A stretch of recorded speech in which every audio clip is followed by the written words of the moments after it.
ભરૂચમાં આવેલ welfare hospital સંચાલિત શાળામાં શિક્ષકોને એડમિનિસ્ટ્રેશન વચ્ચે તંગદિલી જોવા મળી। શિક્ષકોનો દાવો છે કે જો કોઈ તેઓ પણ જાતની રજૂઆત કરે તો તેમને નોકરીમાંથી કાઢી મૂકવાની ધમકીઓ આપવામાં આવે છે। તેઓએ એ પણ જણાવ્યું કે શાળાનું સંચાલન એવા લોકોને સોંપવામાં આવ્યું છે જેમને શિક્ષણ વિષય કોઈ અનુભવ નથી। આ એડમિન વિદ્યાર્થીઓને શિક્ષકોના હિતમાં નિર્ણય લેતા નથી પણ બદલે શિક્ષકોને માનસિક રીતે હેરાન કરે છે। વિશેષ વાત એ છે કે વર્ષોથી શાળામાં કામગીરી બજાવતા શિક્ષકોને માત્ર 10 થી 12 હજાર રૂપિયાનો પગાર આપવામાં આવે છે। જ્યારે આ બાબતે રજૂઆત કરવામાં આવી ત્યારે પણ તેમને કાઢી મૂકવાની ચીમકી આપવામાં આવી। જ્યારે શાળાના એડમિન સાથે સંપર્ક સાધવામાં આવ્યો ત્યારે તેમણે જણાવ્યું કે અમે શાળાના વિદ્યાર્થીઓને વધુ ગુણવત્તાયુક્ત શિક્ષણ આપવા માટે આંતરિક સ્તરે શિક્ષકોની બદલીઓ કરી છે। જોકે કેટલાય શિક્ષકોને આ બદલીઓ પસંદ ન હોય આ વિવાદ ઊભો થયો છે।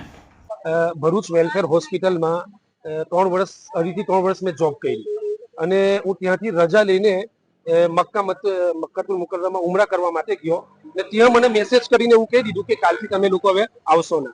આવા કેટલા ટીચરો છે કે જેને એવો માહોલ ક્રિએટ કરવામાં આવે છે, એટલા મજબૂર કરવામાં આવે કે ટીચરો અહીંયાથી રડીને જાય ને બીજા સ્કૂલ વાળા એમને ઢૂંઢે। એવા એક્સપિરિયન્સ ને અનુભવ વાળા ટીચરો જ્યારે અમની પાસે આપણે ખાલિદ સર પાસે એજાઝ એડમિન પાસે ને ટ્રસ્ટ પાસે આ વસ્તુ આપણે લઈને જઈએ, ફરિયાદ લઈને જઈએ તો એ લોકો એક જ વાક્ય કે ગેટ ફ્રોમ હિયર, અહીંયાથી તમે નીકળી જાઓ, જે થાય તે તમારે અમારું માની લેવાનું। અત્યારે તમે જોયું હશે કે બધા એમના જે ટ્રસ્ટના જે સભ્યો છે, બીજા જે કર્મચારી છે, એ લોકો મને મારવા માટે ધક્કા મારવા માટે ઉભા થઈ ગયા હતા ને ખાલિદ સરે મને ધક્કા મારી એવું કીધું કે અહીંથી ચાલવા મને। હાલાકી હોસ્પિટલ ને સ્કૂલ જે છે ને પબ્લિકના પૈસાથી ચાલે છે। ફીસ જ્યારે ના આવે તો પણ ટીચરો પર ઢોળે કે તમારો પગાર સ્ટોપ થઈ જશે। તો આ કઈ લગીને એવું બધું છે। કેટલા છોકરાઓ ભણતા હશે? અહીંયા 2000 ની આસપાસ છોકરાઓ ભણે છે અને ટીચરો તમે જોણો તો ટીચરો 15 થી 20 ની આસપાસ, તેમાં તો અત્યારે કેટલા 8 થી 9 ટીચરોએ તો છોડી દીધેલું છે। હવે તમે વિચારો કે 11 સાયન્સ કોમર્સ ની અંદર આખા વર્ષની અંદર 2 થી 3 ટીચરો હોય ભણાવતા હોય તો બીજા સબ્જેક્ટ ક્યાં ગયા? પછી એમનું રિઝલ્ટ તમારે કેવી રીતે આવે એ તમને ખબર છે ને પછી ટીચરો પર ઢોળે। તકરીબન લગભગ આ વર્ષની અંદર 6 થી 7 ટીચરોને છૂટા કરવામાં આવ્યા ને એવો માહોલ ક્રિએટ કરવામાં આવે, એટલા મજબૂર કરવામાં આવે કે ઘડીકમાં બુકો જે આવે ને બુકો એ ટીચરોના મારફતે વેચવામાં આવે છે। એની પર 40 થી 50% આ લોકો પ્રોફિટ લે છે। સાહેબ કેટલો પગાર હશે? પગાર 10 થી 11 ની આસપાસ છે। 27 વર્ષથી 30 વર્ષથી ટીચરો છે, 15 વર્ષથી ટીચરો છે, એ 27 વાળાને જેટલો પગાર છે તેટલો 9 વર્ષ વાળાને પગાર છે। 10 થી 11 12 હજારની આસપાસ છે ને કામ એટલું બધું લે છે કે ઓફિસનું કામ પણ અમારે કરવાનું, ઓફિસનું કામ પણ અમારે કરવાનું, બુક પર અમારે વેચવાની, પછી યુનિફોર્મ પર અમારે વેચવાના ને યુનિફોર્મ ને બધું ના વેચાય તો તેને આપણને એવું કહેવામાં આવે કે તમારો પગાર સ્ટોપ થઈ જશે। આ બધા ગવાહ છે। ભરૂચ વેલફેર સ્કૂલમાં છેલ્લા 8 વર્ષથી નોકરી કરું છું અને છેલ્લા 8 વર્ષથી મેં પહેલાના વર્ષોમાં નોટિસ કરેલું કે અહીંના જે છોકરા જે એડમિશન લેવામાં આવે છે તેમાં કોઈ રૂલ્સ રેગ્યુલેશન મેન્ટેન કરવામાં આવતું નથી અને એ રૂલ્સ રેગ્યુલેશન મેન્ટેન ના કરવામાં આવ્યું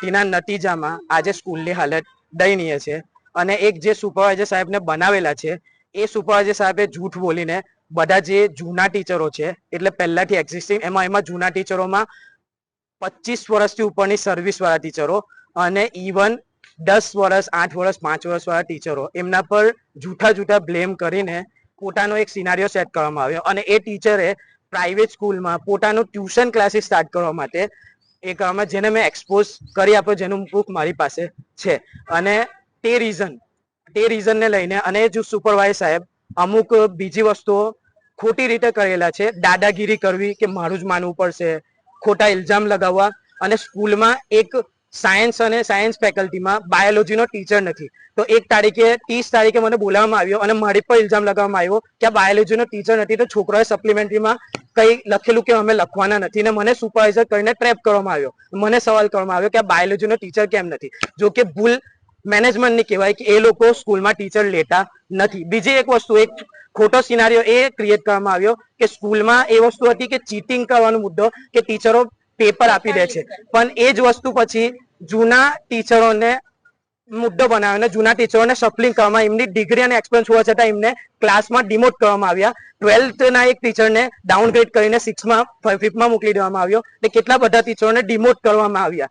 અને બીજો એક મુદ્દો last just 1 month before exam થયેલી લાસ્ટ એક્ઝામ, જેમાં એ લોકોનો મુદ્દો હતો કે ચીટિંગ કરે છે પણ એમના જે ટીચરો હતા એ ટીચરો ચીટિંગ પ્રોપર પેપર આપતા પકડાઈ ગયા છે, જેનો મારી પાસે પ્રૂફ છે. અને એ બધી ખુન્નસના લીધે એ લોકો નેગેટિવ રિપોર્ટ તૈયાર કરે છે કે આ રિઝલ્ટ કેમ આવતું નથી. પણ એના મેઇન મુદ્દા એ છે કે એ લોકો છોકરાઓ એડમિશન એવા લે છે કે જે લો ક્રાઇટેરિયા હોય, અને ટીચરોનું સાંભળતા નથી. ડાયરેક્ટ ટાર્ગેટ કરીને જવાબ આપવાનો, જવાબ આપો, બસ જવાબ આપો, અને હ્યુમિલિએટ કરે બધાની સામે. એટલે અહીં ટીચરો જે છે એ હ્યુમિલિએટ થવા માટે આવ્યા. અને સંસ્થામાં એડમિન એક જે છે એ એડમિન ને હોસ્પિટલ છે તો એ સ્કૂલ નથી હાચવી શકતા, તો એમને સીધી રીતે બરતરફ કેમ કરીને નથી આવતા, એમને બચાવવામાં આવે.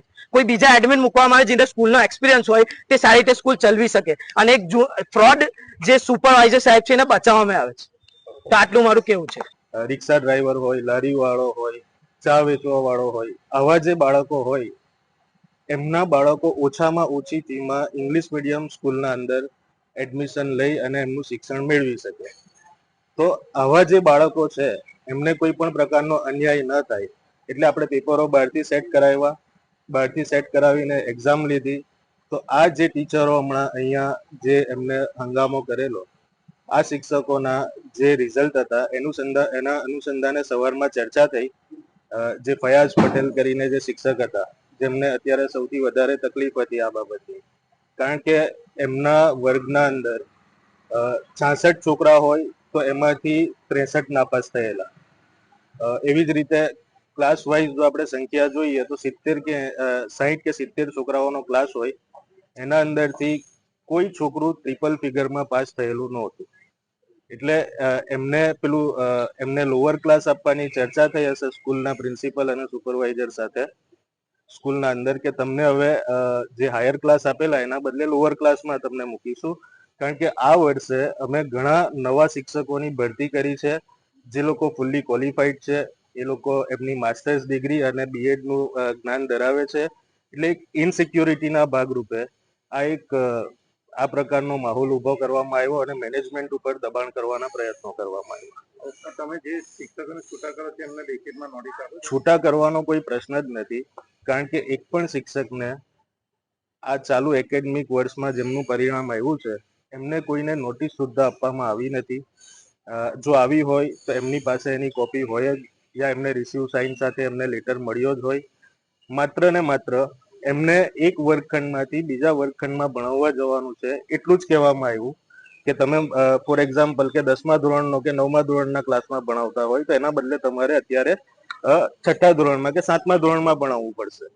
તો આની કેટલીક આડઅસરો થાય એવી હતી એમના પ્રોફેશનલ કેરિયર પર, કારણ કે કોઈ ટીચરોની એક માનસિકતા હોય છે કે 10મા ધોરણમાં ભણાવતો હોય કે 12મા ધોરણમાં ભણાવતો હોય તો એમનો મેઇન ઉદ્દેશ, મારા પ્રમાણે હું એવું નથી કહેતો કે દરેક શિક્ષક એવો હશે, પણ એમનો ટ્યુશનના જે ટાર્ગેટ્સ હોય એના પર કદાચ એની અસર પડી હોય અને એના કારણે આ પરિસ્થિતિનું નિર્માણ થયું હોય એવું લાગે છે. हर माँ बाप का सपना होता है कि उनका बच्चा आगे बढ़े, कुछ बड़ा करे, लेकिन सही स्कूल का चुनाव करना सबसे बड़ा कदम होता है. तो आइए नारायण विद्यालय में, जहाँ सिर्फ किताबों की पढ़ाई नहीं, लेकिन बच्चों के आने वाले फ्यूचर को ब्राइट किया जाता है. यहाँ प्री प्राइमरी से 12वीं साइंस और कॉमर्स की पढ़ाई इंग्लिश और गुजराती मीडियम में उपलब्ध है. साथ ही 12वीं कॉमर्स, इंग्लिश और गुजराती मीडियम के 100% रिजल्ट ने तो कमाल ही कर दिया है. तो अपने एजुकेशन के सपनों को दो उड़ान और परिवार का नाम करो रोशन. नारायण विद्यालय, शक्तिनाथ भरूच के संग, क्योंकि एडवांस एजुकेशन का एक ही नाम नारायण विद्यालय.